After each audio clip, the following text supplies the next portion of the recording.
Make sure that your kids know that the love is unconditional and that they can come to you with any problem. Hey everyone, welcome to the Life of Dad Show. Here in the Life of Dad Show, we talk with athletes, actors, entrepreneurs, CEOs, musicians, entertainers who've all made a name for themselves, but the one thing that is most important to them is being a dad. On this week's episode of the Life of Dad Show Rewind, I'm showcasing episode number 156 of the Life of Dad Show, where I brought on the one and only Mick Foley. We talk wrestling, father, and a whole lot more, and even his stand-up career. Before we get into the interview, here's a word from our sponsor. This week's episode is being brought to you by True Growth's True Tot Tower. Encourage creativity and imagination with True Growth's True Tot Tower, a learning platform and steps tool. The True Tot Tower fuels your child's desire to be independent and learn, allowing your child to safely interact in counter-height activities such as baking and washing dishes. True Tot Tower's adjustable base and closed sides make it a safer option for your child to stand at optimal counter height, helping them learn, explore, and grow in child and brain development. For more information, please visit truegrowth.com. That's true-growth.com. All right, let's get into it. Here's my interview for the Life of Dad Show Rewind with Mick Foley. Enjoy.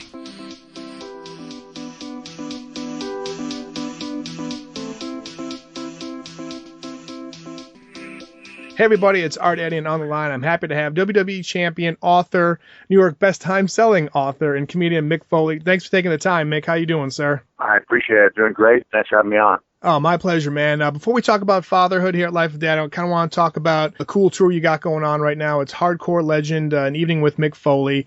I know sometimes people might have preconceived notions of a guy that was from the WWE and what he's going to talk about, but tell us a little bit about the tour and what people can expect from your show. Yeah. Well, knocking down preconceived notions is kind of, they become the story of my life. In 1999, it really has, this time it's both flattering and frustrating because, people go, really? He's going to be telling stories? Like, what's he going to tell stories about? And then I'll say to people, like, yeah, you read my books, right? And they're, at least the first one, which is, was the number one bestseller in 99. Wrote it all by hand by myself. And I was like, yeah. I was like, did it make you laugh? And I was like, yeah. I was like, did you laugh out loud? I was like, yeah. I was like, yeah, so what's the problem? I get on stage and I'm going to tell stories that will make you laugh out loud. Like, I'm not going to do setups and punchlines, but the idea is to kind of do what I did on Good Nights in the Ring, which is, you do more than just a bunch of moves. You kind of take people on a little journey, that they remember for a while. They take something home with them and feel like they've been through a cool experience. Nice, man. I love it. And, seeing, your show, I've seen clips of it. I haven't actually had a chance to go in person, but just seeing how you perform in different clips and documentaries. I know you have your own voice. You've had it since, obviously, the WWE and your wrestling days. But when you were kind of getting into this new field and kind of being like storyteller / stand-up comic, did any other comedians influence your show? Did you kind of look at other comedians and trying to maybe bring things and adapt it to your style for this show? Yeah, I used to, and that was the worst thing I could have possibly done. Okay. Because then I started sounding like I was bringing out my inner Judah Friedlander. I finished the story, yeah, dude, that's right. And then even like I loved the Chappelle, and then even though my material was nothing like his, I could feel like the cadence of Dave Chappelle creeping in, and I was like, wait a second, I'm kind of losing what it was that people liked about me. And so while they're a huge influence in the sense of going out there, and Judah Friedlander, for example, like stopping me after the worst set of my life where I swore I'd never go on stage again. And he was like, dude, it wasn't as bad as you thought. And he was like, dude, ordinarily someone goes 5 straight minutes with not a single laugh. They're done. He goes, but people will actually listen to you. He goes, dude, don't get me wrong. You have to find a way to make this stuff funny. But he was right there and that really encouraging. And so I love the feedback from other comics. It reminds me of wrestling. You take it all in. You appreciate all of it. You kind of see what works for you and what doesn't. Bert Kreischer, for example, said, it would be great. You go and you say, look, I don't tell jokes. And he goes, why don't you then give examples of the jokes you're not going to tell? and so I've been working in a couple of jokes, like you will not, under any circumstance, hear me tell a joke like, and then you tell the joke, people go like, well, what? You go, well, I'm not going to finish a punchline to a joke that I'm not going to tell. And so I end up getting a nice laugh or two out of jokes, and then I go into the story. So it's such a learning experience. You really learn every night you're out there on the stage. Nice, man. A couple things I got to ask you, the comedy and the storytelling and also your career in wrestling. Which is harder for you when you were starting out in both professions? Was it wrestling or was it this? Oh, man. Well, wrestling is always going to be tougher because there's a very real chance of, leaving the stage in worse shape physically than you entered it. Yep. But both performing on stage and wrestling give you the very real perspective of leaving leaving in a worse stage emotionally than you entered it. It's tough, man. I mean, there's no feeling quite like bombing on the stage, and I've done it. I won't do it in West Nyack only because I've got hundreds of hours of practice now. But yeah, when you get up there, especially doing guest sets in front of crowds that are not familiar with you, and you're trying to do new material, a material that's not wrestling related, man, I long for a suplex on the concrete compared to the pain that type of silence brings on. Nice, man. And is there one moment or one thing that your wrestling fans, now of course fans today, but for wrestling when you're in the ring, was there one thing that you want people to take away with when they think about your career? I just, that I did my best, really did my best to entertain, to make the money they spent attending one of my, matches was a good investment. And that's exactly what I'm looking for when people leave my shows. Some comics, they judge success based on the laughs per minute, and I'm more about the smile at the end of the night. Yeah. I compare it to theme parks where you go on every thrill ride in the book, and you leave and you feel like kind of queasy, and you don't ever want to go back to a park again, as opposed to that nice quaint park that may have one or two really cool rides, and you walk away, with your kids, you say, wow, that was one of the best times I've ever had. Love that answer. Is there one championship or accolade that stands out most than the others for you in your career in wrestling? Oh, two that stand out are the winning the WWE title for the first time from The Rock, who just seems to have disappeared off the face of the earth. Nobody's heard a word from him since. That victory only grows in magnitude the better he does. And then being inducted into the WWE Hall of Fame was a really special night. Yeah, man, definitely well-deserved. I appreciate you kind of sharing your show, Hardcore Legend and Evening with Mick Foley. You can get all the dates, realmickfoley.com. And now switching to fatherhood, tell me some of the morals that you look to pass on your children as they were grown up. Oh, man, I don't know. I mean, it comes around to just treating others the way you want to be treated. My son, I think when he was 10 years old, said, well, what if you're a masochist? And I really didn't have an answer for that. And then at the same time, I think when my youngest son, who at the time was 8, was trying to hit me in the head with pillows, I was like, Dad can't be hit in the head anymore. And he stopped. He goes, so The Rock can hit you 11 times with a steel chair, but I can't hit you with a pillow.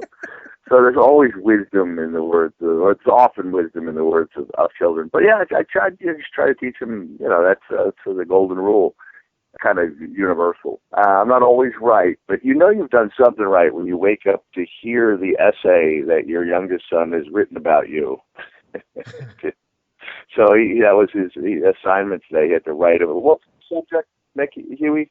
Write about a notable person. Yeah, and he chose to write about me, so I've done something right. My kids are writing essays about me. Nice, man. That's a fantastic Life of Dad moment. I love it, man. I appreciate you sharing that. And also, too, from your time with WWE and now with your show, you're a very busy guy. How do you balance work and family? It's tough. I was going through a chapter called Super Dad from the 2001 book I wrote called Foley is Good, and I did that for the sake of scrapbooking. I'm an ardent scrapbooker, and it allows me to kind of chronicle all the great times we've had as a family. But there was a chapter about, really doing what it needed to be done to balance the two. And, it usually meant catching the first plane out on my days off, no matter how tired I was, and trying to do as much as I possibly could while I was home. It wasn't like a normal upbringing for my kids, but it was a pretty good one. And I just think every dad needs to make the most of the time they have available. Nice, man. Appreciate that. And lastly, before we get into the Life of Dad Quick 5, what advice would you have for new dads out there? Your dads out there, just make sure that your kids know that the love is unconditional and that they can come to you with any problem. As a volunteered for 2 years for the RAIN online hotline, which helps survivors of sexual assault. And one of the things I realized is that kids do not think they can talk to their parents about anything. So I think that has to be really clarified, that love's got to be unconditional. I think you're totally right. Like, I have 2 daughters, 7 and 4 right now, and I always stress, like, you can tell me and mommy anything and always feel secure in that we appreciate your honesty more than kind of lying or trying to hide the truth. So I totally agree with you. And also, I just want to say thanks for the good work you were doing with that program. Yes, hey, and just since this is a current thing, we have a raffle going on. Where 100% of the proceeds go to RAIN. It's the WrestleMania Dream Vacation raffle, and people can find out more on realmickfoley.com. They can click right up from there to the raffle site. And last year we raised $112,000 for RAIN, which is like kind of astonishing considering that our budget is zero. It's zero. It's a $0 budget. There's no newspaper ads, no radio ads. It's just me and people willing to get the word out, which is, fortunately hundreds, if not thousands of people, tweeting, retweeting, sending messages. And at the end of the campaign, we had raised $112,000. Oh, man, nice work. I got to say, before we get into the Life of Dad Quick 5, I have to say, with the different people I've interviewed, you guys at the WWE have, I think, one of the biggest hearts. I mean, I've seen a lot of great stories that you and other colleagues have done, man. It's really encouraging to see everything you guys are doing. And I know sometimes people might not like the role model idea that is kind of put to them, but you guys definitely help out the community in so many ways. And so I just want to say thanks from someone who appreciates the work that you guys do. Yeah, well, you're welcome. And trust me, people can knock WWE for a lot of things, and I'll be among them. Knocking them on certain things, but they do a lot of great work, and have for I think they've been granting wishes through Make-A-Wish for over 20 years before they actually accepted any acknowledgement for it. They wanted it to be something that was done for the right reasons, and so I hear people, occasional people knocking the decision to include a young man named Connor the Crusher into this year's WWE Hall of Fame. And, deride it as a cheap PR stunt. I'm like, when you've granted over 25,000 wishes, nothing about that, smells of, a publicity stunt. The kid was really touched so many of the wrestlers' lives, and it's a great symbol of all the kids who have loved WWE and made it their, wish to meet their favorite wrestler. Yeah, man, no doubt. I actually put up that story from you guys on the WWE up on Life of Dad in that video, and I've got a lot of great response from that. And for someone that's questioning that, watch that video and you'll have no more questions on how. Yeah, they shouldn't. Some people are going to question anything. Yep. Some people are just really cynical in nature. But it's like, you know what? Take the cynicism and apply it, somewhere else, because it's just not appropriate in this case. No doubt. The Life of Dad Quick 5. What is your favorite family movie you guys like to watch together? Favorite family movie? Can you include Step Brothers as a favorite family movie? I will go with the cable version with all the bad language taken out. It still holds up really well. Nice, man. I love it. This is a good dad right there, making sure you have the edited version. Nice. Way to go. Do you guys have a favorite family song that you guys like to sing and dance to as a family? Huey, what's our favorite family song that we like to sing and dance to as a family? Oh, yeah, we've turned the Dusty Rhodes Hard Times classic wrestling promo into a country and rap song, and we like to dance and sing to that. Well done, man. That's fantastic. Describe the perfect family vacation. Perfect family vacation, Santa's Village in New Hampshire. We go every year and love it every year. Nice. I grew up in Hampton, New Hampshire, man, so I know exactly what you're talking about. I love it. Yeah. Nice. As a matter of fact, the only reason I had 2 younger children is so I continue to go to Santa's Village. Nice. Was there a moment that kind of got you hooked on wrestling? Was there a match or someone that you were like, man, I got to get into that? Yeah, it was Jimmy Superfly Snuka leaping off the top of the steel cage in October of 1983. I looked around at the audience reaction and just felt like I would one day love to make people feel the way I felt at that moment. Oh, man, I love that you have the specific date down. Love that. Well done.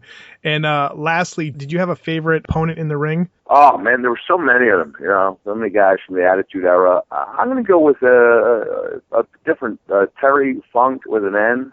Make sure the N's in there. Because we did so many things to each other that could have gotten us arrested in most countries in the world, just in the hopes of building a small promotion we were working for. Awesome, man. People, check out realmickfoley.com for all the details on how you can check out the hardcore legend and Evening with Mick Foley.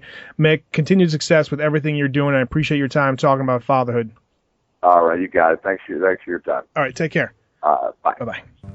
Thanks so much for listening to the Life of Dad show. You know where to find us, lifeofdad.com, and on Twitter and Facebook.